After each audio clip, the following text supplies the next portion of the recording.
I'm going to show you what I use when I'm helping a veteran ultimately increase their rating, aiming for that 100% mark.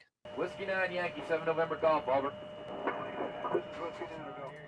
I'll be uploading this document to my Google Drive, and as I make updates on it, it will update automatically so you have the most up-to-date information out there. Jumping straight into this, if you reach out to me, I'm going to ask you these 5 questions. Number 1 is going to be, what are you service connected for and what are the percentages of each? Number 2 is, what have you been denied? 3 is years of service. 4 is, what deployments have you been on? And number 5 is anything you want me to know about your situation. The goal here is to get you properly rated. And to do that, we're going to look at increases, secondary claims, any denials that you may have, and then we're going to look at presumptive conditions and then any initial or new claims that we could possibly make. Once you answer those questions, I'm going to format the information and I'm getting ready to make my recommendations. And really, that's the meat and potatoes of this video here. The recommendations are what you really want. And as an example, I went ahead and created this template here. Let's say you have PTSD at 50%. We might suggest going for an increase at 70. Let's say you have lumbar strain. We're going to be looking at secondary radiculopathy. If you were denied for knee strain, 1, we're going to look at why you were denied. And then we might combat that with a medical opinion and a DBQ. And then for this example, we use a PACT Act. Let's say you have sinusitis and rhinitis and you qualify for PACT Act. We can go ahead and submit those claims. And so here you have the increases. Here you have the secondaries. This is looking at your denials. And then you have any presumptives and new claims. And as a note here, I always advise veterans to get a current diagnosis or at least a current complaint prior to submitting that claim. Yes, you can rely on a CMP examiner to make that diagnosis, but that's not something that I would recommend. On the next page here, I have 2 providers that if you want to consider a medical opinion in a DBQ, you absolutely can. For mental health, we have Dr. Sharma, and then for musculoskeletal conditions like your back, your neck, your knees, things like that, we have Quality Health. On the 3rd page, I have my cheat sheet. It's just the most common disabilities that I've seen with how they're rated. Just in case I forget, I can always come back to this one-stop shop. So we have tinnitus, hearing loss, mental health, lower back, knee strain, foot and migraines, and each with their own ratings.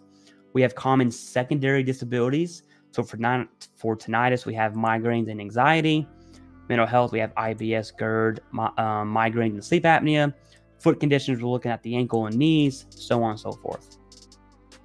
Then I have claims that are commonly roped together. There are many more. These are just the most common that I see in veterans. Sleep apnea and asthma, we know that's roped together. We all know that mental health conditions are roped together with the exception of TBI sometimes. And then you have IBS and GERD, then tinnitus, vertigo, dizziness with Meniere's, all that stuff. And last on page 3, we have the PACT Act disabilities. These are the most common disabilities that I see being claimed in PACT Act. There are more plus the cancers. And so we have this link there as well. But page 4 is a 38 CFR cheat sheet. So let's just hypothetically say you want to ask about IBS and GERD and I forgot how those are rated.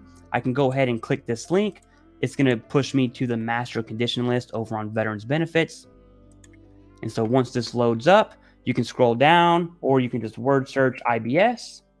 And boom, here you go. It will tell you what IBS symptoms are: bloating, irregular movements, and then stomach pains, and then how IBS is actually rated. The good thing about this is the digestive system. So all of the digestive conditions are here, one-stop shop.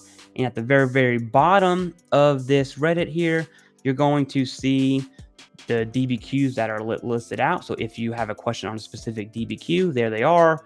And if you want to get really nerdy, there's the M21 TAC one that you can read. And then there's a link for the actual 38 CFR on ecfr.gov. There really is no secret formula to maximizing your VA disability.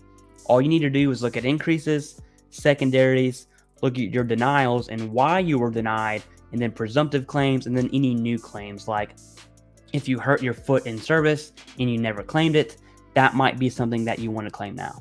If you have a veteran-owned business and you want me to give you a shout out for free, let me know, send me an email, and we can get that going. Today's shout out goes to Gardener's Garden, a veteran-owned business that specializes in skincare and oral care products.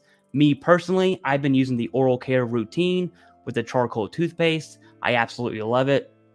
It's very refreshing in my mouth. And I definitely use the beard butter and the beard oil for obvious reasons. And I've been using the face wash, which is absolutely hilarious for me. Again, pretty obvious. And the body wash.